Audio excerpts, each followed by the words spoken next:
Kemakmuran ada di dalam kita. Hikmat ada di dalam kita. Kuasa untuk memperoleh kemakmuran ada di dalam kita. Saya Yeni Indra akan menyampaikan rahasia untuk meraih kesuksesan, kemakmuran di tanah perjanjian. Sebelum kita memulai perjalanan petualangan kita sepakat dulu yuk supaya enggak ribut di jalan. Kita baca dalam 3 Yohanes 1 ayat 2.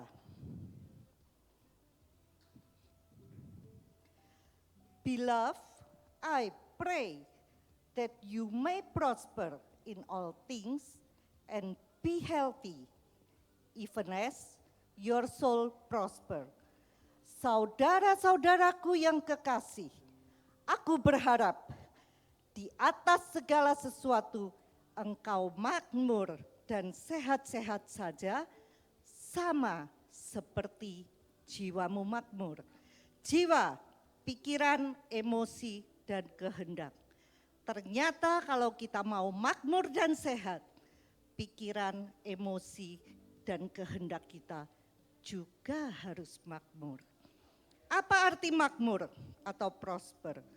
Menurut Oxford Dictionary, succeed in material terms, berhasil dalam hal materi, be financially successful, menjadi sukses secara finansial. Tetapi ternyata bukan hanya itu. Flourish physically, berkembang secara fisik. Strong and healthy, tumbuh kuat dan sehat. Artinya makmur tidak hanya soal uang, tetapi dalam setiap aspek kehidupan kita juga makmur. Guru saya Greg Moore di sekolah Karis memberikan definisi makmur yang amat sangat menarik. Makmur adalah cukup plus ekstra. Cukup apapun yang kita butuhkan, name it, sebutin aja. Semua Tuhan cukupkan, plus ada ekstranya lagi. Untuk apa itu ekstranya? Untuk dibagikan kepada orang lain. Karena tujuan hidup kita sebagai anak-anak Tuhan, agar kita menyerupai Kristus dan kita diberkati untuk menjadi berkat. Tujuan kita menjadi makmur itu bukan supaya kita lebih baik dari tetangga, bukan supaya kita bisa pamer-pamer, aku nih lebih keren dari tetangga, bukan itu. Tujuan kemakmuran agar Injil atau kabar baik bisa disampaikan hingga ke ujung bumi. Caranya bagaimana? Dengan hidup kita menjadi demonstrasi kebaikan-kebaikan Tuhan. Sehingga orang-orang tuh ingin tahu, apa sih rahasianya? Mengapa jemaat TLW ini kok makmur, bahagia? Kemudian mereka akan mendekati kita. Mereka ingin mencari tahu, apa sih rahasianya? Dan apa yang mereka temukan? Mereka menemukan Tuhan. Ternyata jemaat TLW menjadikan Tuhan menjadi yang utama dan terutama dalam kehidupannya. Sepakat? Mari kita lanjutkan petualangan kita menuju tanah perjanjian. Negeri kelimpahan, tanah yang berlimpah susu dan madunya. Ada 3 kategori dalam kehidupan orang Kristen. Yang pertama, Mesir. Kita menggambarkan kehidupan orang Kristen ini dengan perjalanan bangsa Israel dari Mesir menuju tanah perjanjian. Di Mesir, bangsa Israel itu menjadi budak. Sama seperti orang-orang dunia yang diperbudak, sibuk cari duit, sibuk bekerja, sibuk bingung ini dan itu. Mesir menggambarkan hukum dunia dan orang-orang dunia. Apa ciri khas hukum dunia? Yang kuat dan berkuasa yang menang. Aku pusatnya, apa-apa tanyanya begini, apa dulu dong untungnya buat aku? Itu ciri khas orang dunia. Kemudian mereka mengandalkan diri sendiri. Itulah sebabnya ketika mereka menghadapi masalah yang jauh lebih besar dari kekuatan mereka, mereka jadi stres, pusing. Kalau stres dan pusing, akibatnya kena berbagai macam penyakit. Bu Yeni, bukannya kita ini lagi ngomongin orang Kristen. Benar, orang Kristen yang pikirannya tidak berubah, tidak diselaraskan dengan firman Tuhan, maka hidupnya tidak ada bedanya dengan hidup orang dunia. Sama pusingnya, sama galaunya, sama stresnya dengan orang dunia. Bukannya mereka tiap minggu ke gereja, ya duduk manis di gereja, bahkan mungkin pelayanan. Tetapi kalau kita hanya menjadi pendengar dan tidak menjadi pelaku firman, hidup kita tidak akan berubah. Tetap saja menjadi orang dunia yang hidup di Mesir. Tentunya kita tidak mau di sana, bukan? Mari kita melangkah maju. Pada saat di Mesir, Allah mengirimkan Musa untuk memimpin bangsa Israel keluar dari Mesir. Kemudian mereka menyeberangi Laut Merah atau Laut Teberau. Dengan kuasa supernatural Tuhan, Laut Teberau terbelah sehingga Musa bisa memimpin bangsa Israel menyeberangi Laut Teberau di tanah yang kering. Bagaimana dengan Firaun dan tentaranya yang mengejar mereka? Ketika bangsa Israel sampai di seberang Laut Teberau, bergabung kembali, Firaun dan tentaranya mati. Tuhan yang berperang untuk mereka dan mereka diam saja. Laut Teberau menggambarkan baptisan dan orang Kristen yang lahir baru. Kita tiba di padang belantara. Padang belantara dikatakan sebagai negeri kecukupan atau negeri sekedar cukup. Mengapa? Karena di sana kita masih bayi rohani. Apa cirinya? Allah mengirimkan tiang awan dan tiang api. Supaya ketika siang mereka tidak kepanasan, ketika malam mereka juga tidak terjebak dalam kegelapan. Setiap pagi mereka tinggal ambil mana, roti surgawi. Mereka tidak perlu bekerja. Ini ciri bayi rohani. Maunya dilayani, sedikit-sedikit protes. Seluruh dunia boleh salah kecuali dirinya. Tidak berani menghadapi masalah.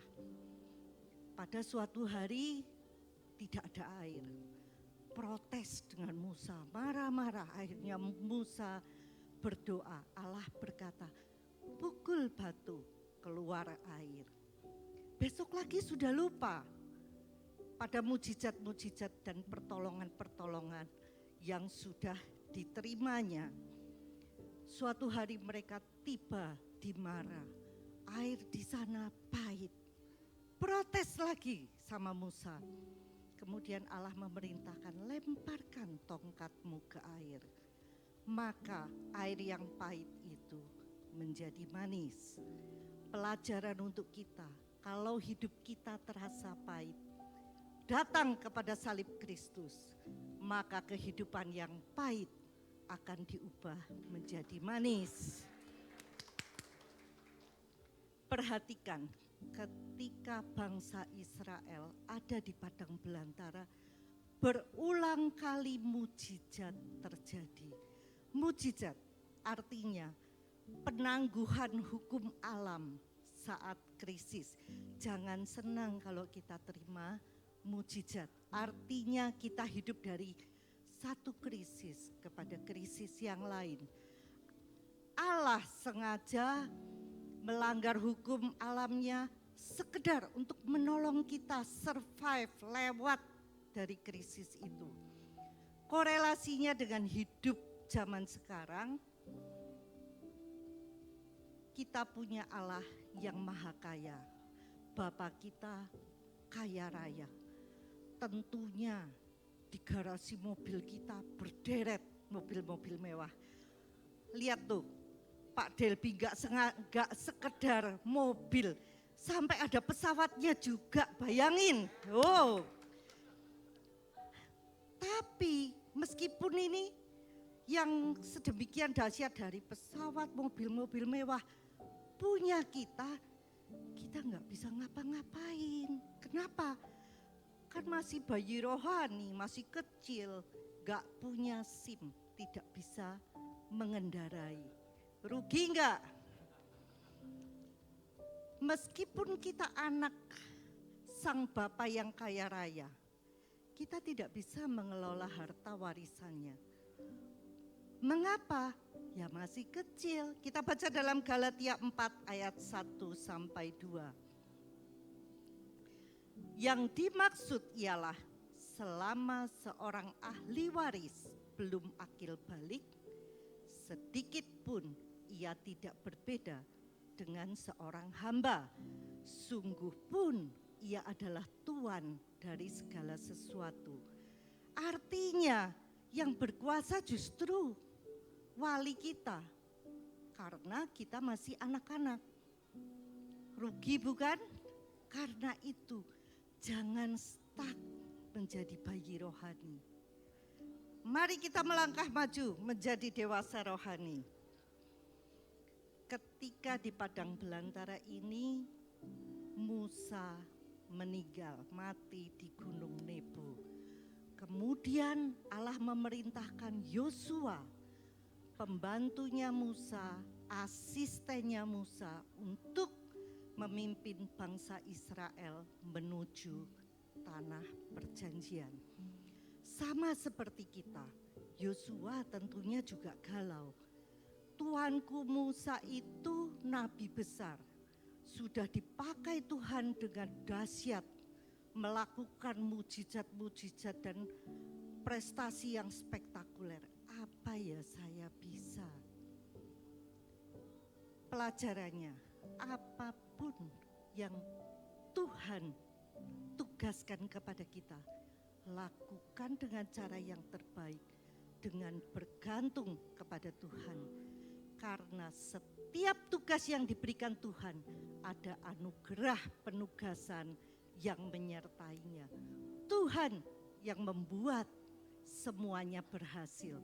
Tuhan yang memperlengkapi kita. Kita baca dalam Yosua 3 ayat 7. Dan Tuhan berfirman kepada Yosua, pada hari inilah aku mulai membesarkan namamu di mata seluruh Israel, supaya mereka tahu bahwa seperti dahulu aku menyertai Musa, demikianlah aku akan menyertai engkau.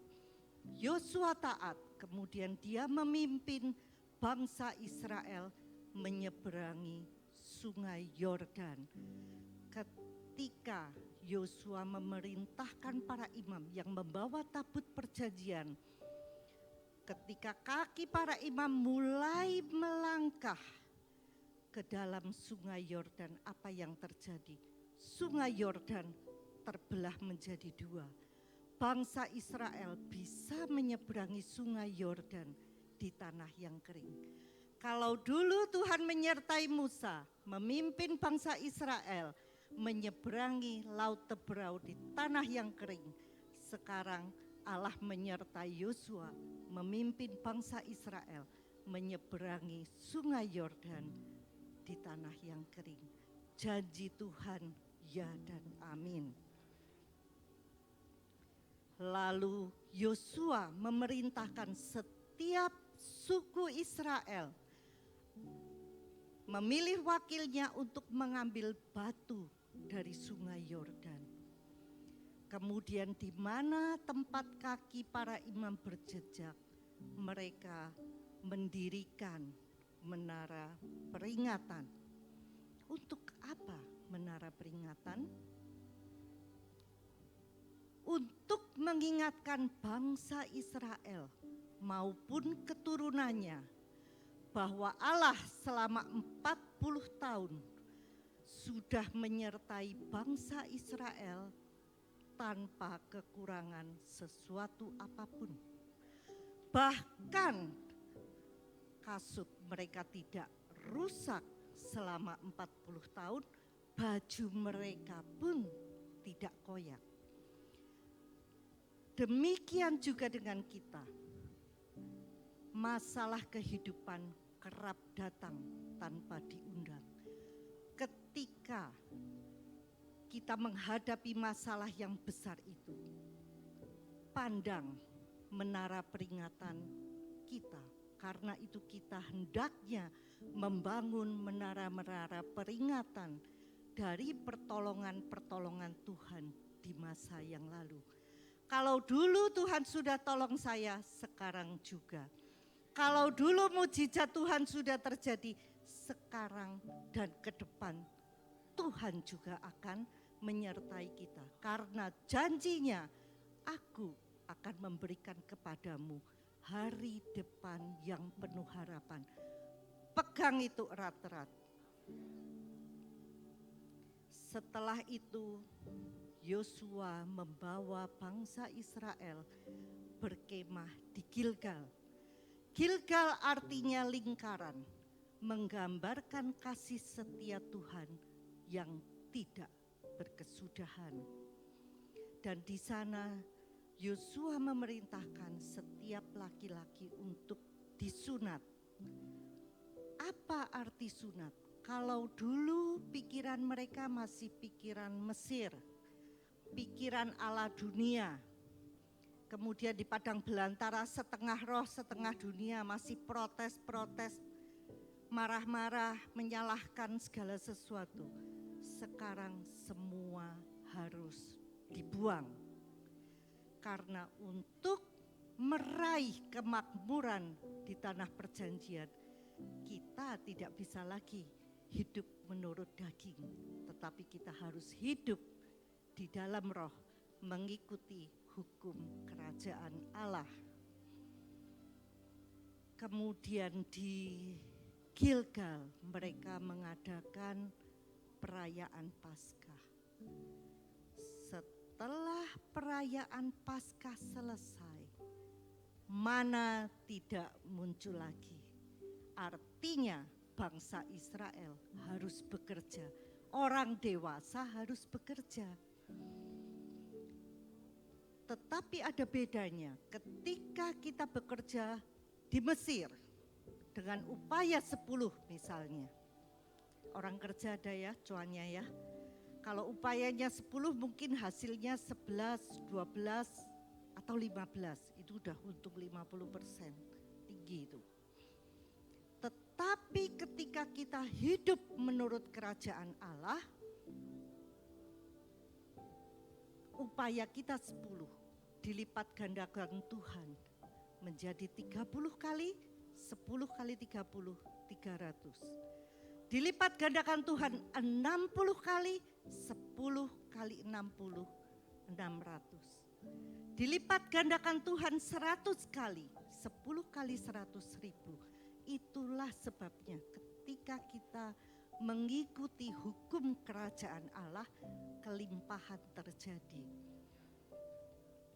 Bu Yeni, gimana kalau saya nggak usah kerja aja? Kalau kita nggak bekerja, upayanya 0. Tuhan itu selalu menepati janjinya. Dilipat gandakan 30 kali, 0 kali 30, 0. Dilipat gandakan 60 kali, 0 kali 60, 0. Dilipat gandakan 100 kali, 0 kali 100, 0. Bukan salah Tuhan, tetapi kita yang tidak melakukan bagian kita. Orang dewasa tidak hanya sekedar bekerja, tetapi juga menabung. Ulangan 28 mengatakan Tuhan akan memberkati lumbung-lumbungmu. Kalau punya hasil jangan dihabiskan, ditabung. Kemudian orang dewasa juga memberi.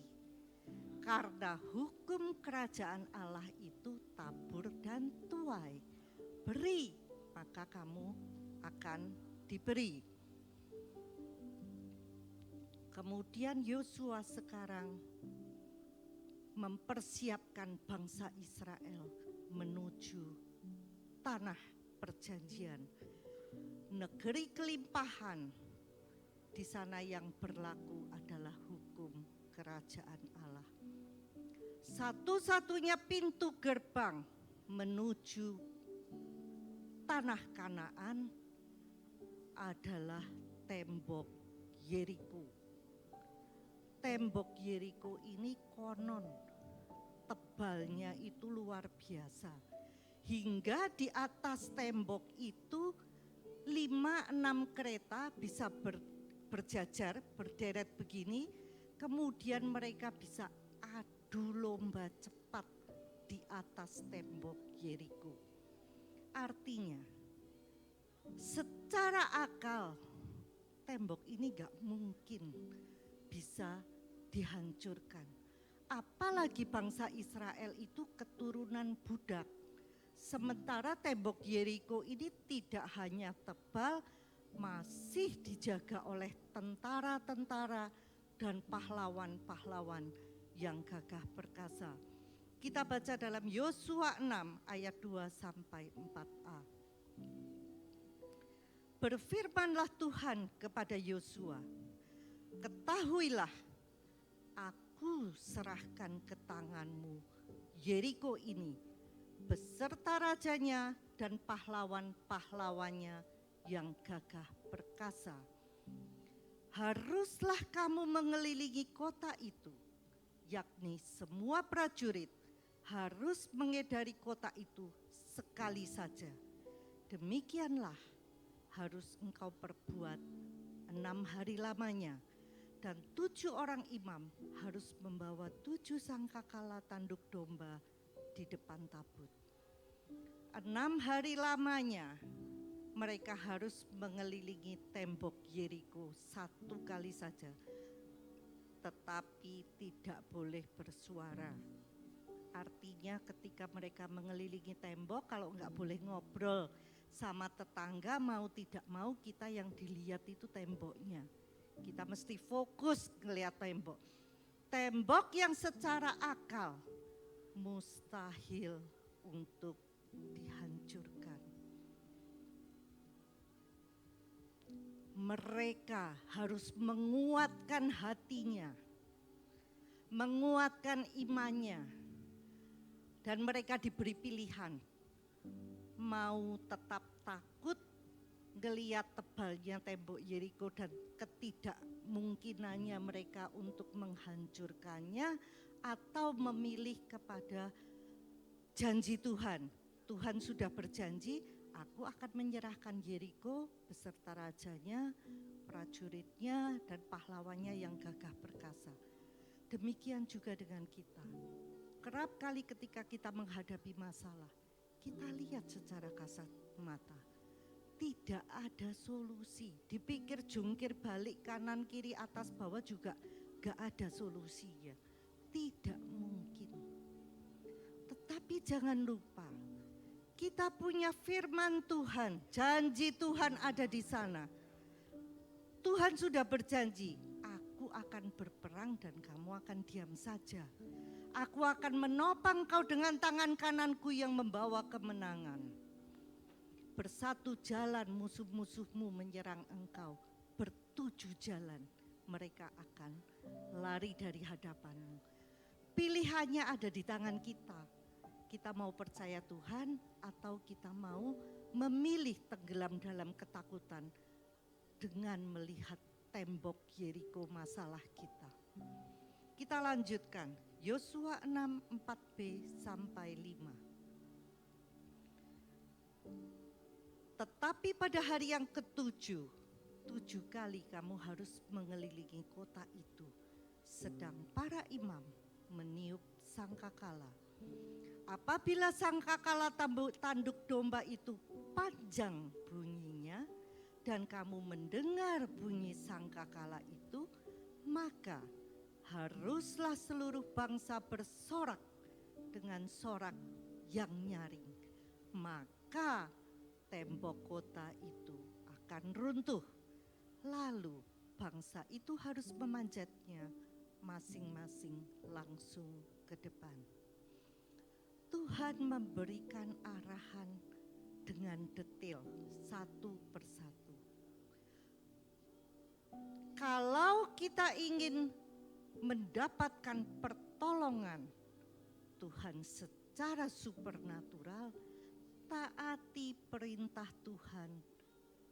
Tepat, exactly, jangan ditambah, jangan dikurangi. Yang sering terjadi, kita taat 50%, yang 50% pakai cara kita. Yang menurut akal kita, cengli. Itulah yang menyebabkan kuasa supernatural Tuhan tidak terjadi. Ketika bangsa Israel mentaati persis apa kata Tuhan, maka tembok Yeriko yang secara akal tidak mungkin dihancurkan, runtuh secara supernatural, dan Tuhan menyerahkan baik raja, prajurit, dan pahlawan Yeriko yang gagah perkasa ke dalam tangan bangsa Israel. Kita lanjutkan, Yosua 6 ayat 18 sampai 19. Tetapi kamu ini, jagalah dirimu terhadap barang-barang yang dikhususkan untuk dimusnahkan, supaya jangan kamu mengambil sesuatu dari barang-barang yang dikhususkan itu setelah mengkhususkannya.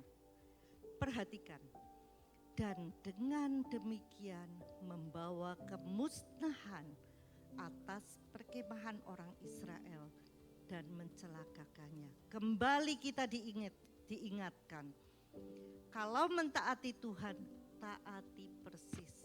Ketika kita tidak mentaati persis seperti apa maunya Tuhan, bisa membawa kemusnahan dan justru mencelakakan kita. Ayat 19, segala emas dan perak serta barang-barang tembaga dan besi adalah kudus bagi Tuhan. Semuanya itu akan dimasukkan ke dalam perbendaharaan Tuhan. Yeriko, kota pertama yang dikalahkan oleh bangsa Israel di tanah perjanjian. Tuhan menghendaki semua barang berharga jarahan dari kota pertama ini dimasukkan ke dalam rumah perbendaharaan. Pelajarannya untuk kita. Hasil pertama kita, perpuluhan kita, buah sulung kita, itu bagian Tuhan untuk kemuliaan Tuhan. Bu Yeni, bukannya perpuluhan itu perjanjian lama. Perbedaan perpuluhan di perjanjian lama dan perjanjian baru, kalau di perjanjian lama seseorang tidak mempersembahkan perpuluhan, dia akan dikutuk. Di perjanjian baru, kutuk sudah ditanggung Yesus di atas kayu salib. Di perjanjian baru kita mempersembahkan perpuluhan atau tidak akan dikutuk. Tetapi berkat yang dijanjikan Tuhan yang ada di perjanjian lama tetap menjadi milik kita. kalau kita mentaatinya. Kita baca dalam Maliaki 3 ayat 10. Bawalah seluruh persembahan persepuluhan itu ke dalam rumah perbendaharaan, supaya ada persediaan makanan di rumahku. Tadi kita sudah belajar bahwa tujuan kemakmuran kita supaya kabar baik ini bisa disebarkan sampai ke ujung bumi. Dengan cara kita mempersembahkan perpuluhan, maka saudara-saudara kita yang menjadi pewarta Injil tidak perlu memikirkan kebutuhan hidup mereka sehari-hari.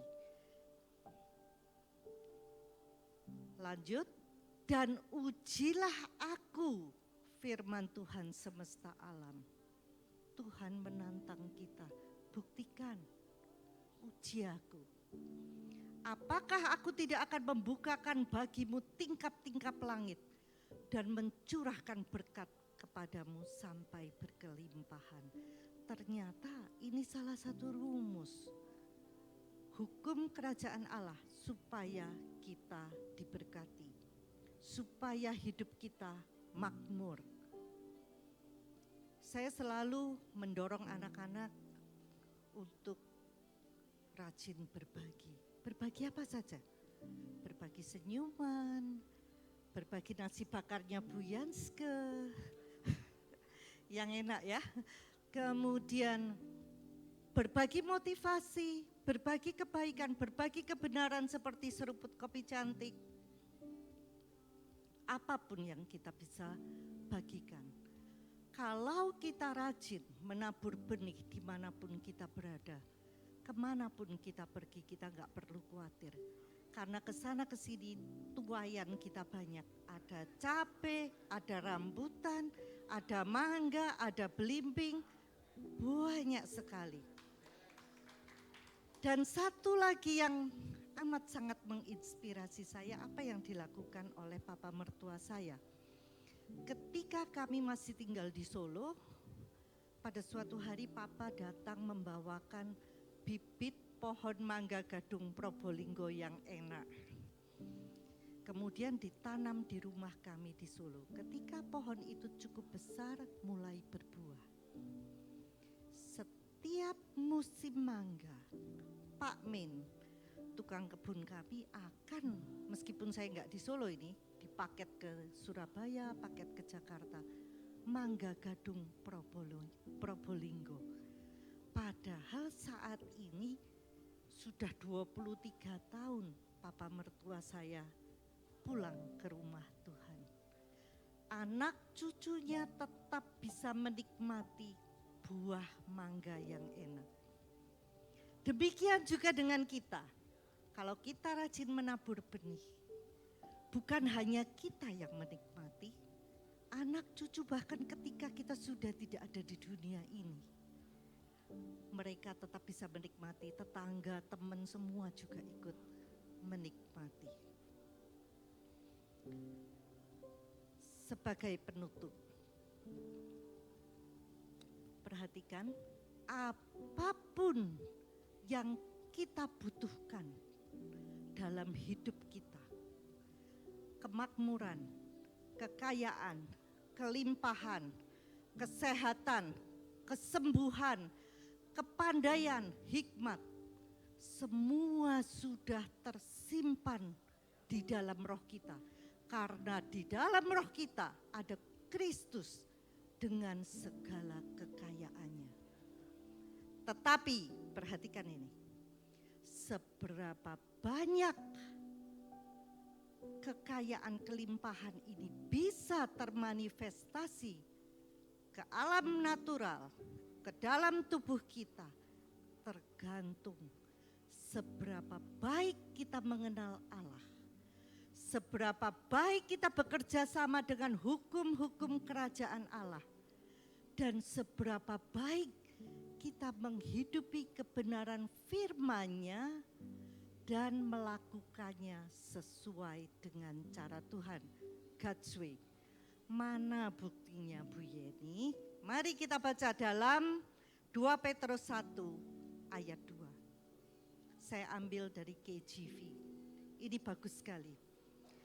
Grace and peace be multiplied unto you through the knowledge of God and of Jesus our Lord. Anugerah apapun yang kita butuhkan itu sudah ada di dalam anugerah. Dan damai sejahtera dilipat gandakan, dibuat jadi lebih banyak, dilipat gandakan kepadamu oleh pengenalan akan Allah dan Yesus Kristus Tuhan kita. Artinya kalau kita mau makmur, jadilah dewasa rohani, makin mengenal Tuhan, makin selaras bekerja sama dengan hukum-hukum kerajaannya. Maka tidak usah dikejar-kejar. Berkat, kelimpahan, kesehatan, kepandaian yang akan mengejar-kejar kita. Kita tutup dengan review. Kita ulang lagi pelajaran tadi. Ada orang Kristen yang masih di Mesir. Disebut orang dunia, hidup menurut hukum dunia. Mengandalkan diri sendiri, akibatnya stres. Mengapa bisa demikian? Karena mereka hanya suka mendengar tetapi tidak menjadi pelaku firman. Mereka tidak memperbarui pikiran mereka dengan kebenaran firman Tuhan. Kemudian yang kedua, negeri kecukupan di padang belantara, masih bayi rohani, sibuk menyalahkan kanan kiri, masih belajar menghidupi hukum kerajaan Allah. Hidupnya dari krisis kepada krisis, butuh mujizat Tuhan berulang kali. Ada orang yang sampai meninggal tetap bayi rohani, ada yang tetap orang dunia, tetapi jemaat TLW berbeda. Kita mau jadi dewasa rohani.